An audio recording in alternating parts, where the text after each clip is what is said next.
Bonjour et bienvenue à cette deuxième capsule du mini-programme de formation Vieillir sans rétrécir. Alors aujourd'hui, je vous invite à aller découvrir vos pieds et vos chevilles. Pourquoi ça? Parce que on a besoin de s'enraciner dans la vie, puis ça commence par nos membres inférieurs.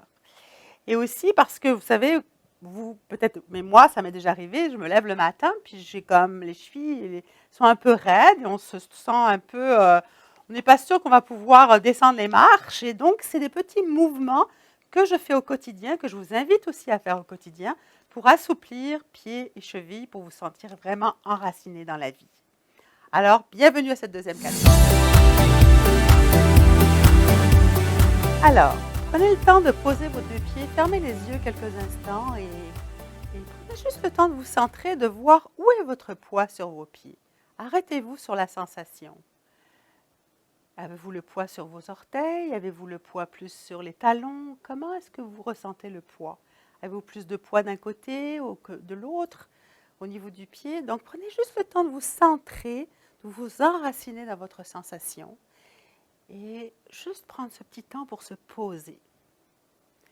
Puis, quand vous avez fait ça un certain temps, vous prenez le temps de laisser un pied sur la balle. Donc, vous allez poser votre pied sur la balle et la balle va être sous les orteils, okay? Sous les orteils. Et quand je parle des orteils, je parle de la partie vraiment charnue des orteils. Et tout à l'heure, je vais aussi parler des coussinets. Les coussinets, c'est la partie plus centrale du pied. Donc, dans un premier temps, allez-y, pressez vos orteils sur la balle quelques fois et puis allez chercher chaque orteil. On a 5 orteils en général, donc on presse un orteil, puis on presse l'autre, puis le troisième, puis le quatrième, puis le cinquième. Et surtout, n'oubliez pas de respirer pendant que vous faites ça. Souvent, on est en apnée quand on est concentré, alors c'est important simplement d'aller respirer là-dedans. Puis ensuite, je vous invite à aller explorer le coussinet, qui est la partie la plus charnue au niveau du milieu du pied. Et là, prenez quelques instants vraiment pour appuyer, respirer, laissez votre poids aller sur le pied, sur le coussinet. Relâchez la mâchoire, relâchez votre respiration, faites ça tranquillement.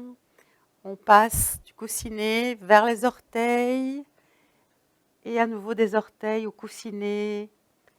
Puis petit à petit, passez la balle au niveau du pied jusqu'à atteindre le talon. Donc laissez la balle aller sous le talon et commencez à vous masser tout le pied à votre guise. Puis ça arrive des fois que la balle s'échappe, et ça c'est normal, vous en faites pas, ça vous arrivera plus d'une fois. Et donc reprenez la balle et puis vous remettez le même pied, d'accord?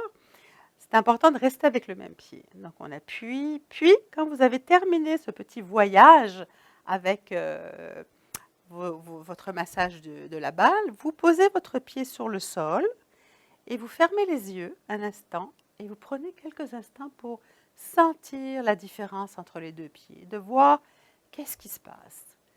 Probablement que vous allez sentir qu'il y avait un pied qui est plus à plat, que des fois on sent une sensation, ça pétille, il y a une différence de température. Et ce qui est important à savoir, c'est qu'il n'y a pas une sensation égale pour tout le monde. Il y a des sensations différentes et c'est ça qui est important d'aller chercher dans le travail de conscience du corps. Très bien. Évidemment, après, vous pourrez faire le deuxième côté, c'est normal, mais là, on ne va pas le faire maintenant à la caméra, mais sachez que vous allez faire les deux côtés. Et je vais vous inviter maintenant à monter sur la brique. Donc, le matériel, c'est une brique qui est quand même assez souple. C'est des briques qu'on trouve dans du matériel, dans des magasins qui vendent des matériels de yoga. Donc là, ici, on est dans le domaine de l'éducation somatique, mais on se sert de cette brique qui est un peu molle. Et vous allez monter donc sur cette brique avec l'autre pied peut-être ici, c'est ça, pour avoir vraiment, aller chercher montez sur votre brique, trouvez votre équilibre, remontez et laissez l'autre jambe pendre.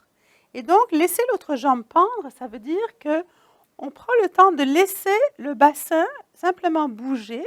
Puis si vous sentez que vous avez de la difficulté au niveau de votre équilibre, vous appuyez sur la chaise qui est là et vous laissez comme ça la jambe pendre, comme si elle voulait vraiment se relâcher dans son articulation. Et c'est très très rare qu'on ait une jambe décontractée au niveau de notre cuisse et notre fémur. Ça fait tellement de bien.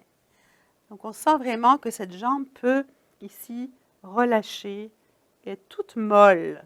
Okay? On peut faire ça sur la brique, on peut faire ça sur une marche et vous faites ça plusieurs fois. Okay.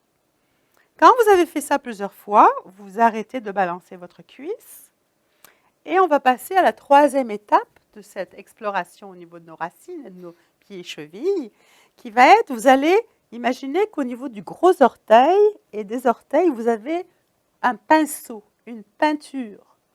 Donc, et vous allez laisser le pied donc venir à l'avant comme si vous vouliez peindre l'avant du pied et l'arrière du pied aussi. Donc, c'est vraiment, on laisse le pied peindre le plancher en avant et en arrière. Et ce qui est très important, c'est quand vous allez en arrière, de sentir que le pied va s'allonger pour aller en arrière. Pourquoi? Parce qu'on veut rallonger notre musculature qui souvent est rétrécie. Donc on fait ça plusieurs fois, on vérifie qu'on est en train de respirer, qu'on n'est pas en apnée, parce que ça arrive tout le temps. Quand on est concentré, on s'arrête de respirer. Là, l'idée, c'est de continuer à respirer. Donc on laisse vraiment le pied doucement peindre le sol avant-arrière quelquefois, sans forcer, en gardant toujours cette cuisse relâchée. Très bien. Descendez de votre brique et comparez les deux pieds. Comparez les deux pieds. Et fort probablement, quand on compare les deux pieds, qu'est-ce qui se passe? C'est qu'il y a souvent une différence de sensation. Donc, une sensation qui peut être la jambe plus longue, le pied plus à plat. On a l'impression d'avoir des croches. Okay? Donc, c'est tout à fait normal. C'est important de rentrer dans cette sensation-là. Maintenant, je vais vous inviter à remonter sur votre brique. Et on va aller le même côté. On va travailler le même côté. Donc, évidemment, chez vous, vous travaillerez les deux côtés. On s'entend, là, c'est important de passer d'un côté et de l'autre. Mais là, ici, on est en train d'apprendre le processus et la routine. Là, je vais vous inviter à aller chercher la mobilité de votre cheville. Donc, toujours avec cette peinture au bout des orteils, vous allez commencer à faire rouler votre cheville pour que les orteils fassent un tour et que vous sentiez que tout le pied tourne pour permettre à faire un cercle. Si vous avez de la peinture sous les orteils, vous seriez en train de dessiner un cercle. Le genou est souple, donc c'est le pied qui fait le tour. On n'a pas besoin de faire le tour avec la cuisse. La cuisse reste longue, la cuisse reste pendante. C'est sous la cheville que ça se passe, sans ouvrir la cuisse. Ce n'est pas nécessaire d'ouvrir la cuisse. On laisse la cuisse pendante et ça se passe en dessous, sous soi. Okay? Et vous le faites dans les deux sens. C'est ça. Très bien. Puis, vous finissez, vous reposez vos deux pieds sur le sol et vous prenez quelques instants pour sentir la différence entre les deux côtés, comment ça se passe. Et fort probablement, vous allez sentir une différence entre les deux côtés. Et c'est intéressant d'explorer cela. Puis, la dernière petite routine, vous allez monter sur vos briques, donc changer la brique de place, c'est ça. Vous montez dessus les deux pieds. Prenez le temps de vous stabiliser dessus. Puis là, doucement, prenez le temps de vous stabiliser. Il n'y a aucun problème, ça prend un certain temps, puis c'est variable chez chacun d'entre vous. Petit à petit, vous marchez pour aller déposer vos orteils devant. Et les orteils se posent sur le sol. Tu peux te tenir c'est ça. Les deux orteils se posent sur le sol, c'est ça. Puis, on recule pour aller poser les talons vers l'arrière. Donc, des fois, on perd l'équilibre, c'est normal. On se réajuste, on va vers l'avant. Tout ça pour amener un certain étirement au niveau du pied. Quand vous l'avez fait plusieurs fois, vous vous reposez avec les deux pieds au sol. Vous descendez de la brique et descendez de la brique pour arriver à avoir ce moment où vous retrouvez donc les pieds au sol. Ce petit mouvement, cette petite routine vous a permis d'être enraciné, d'aller assouplir vos articulations et je vous dis à très bientôt pour une prochaine capsule et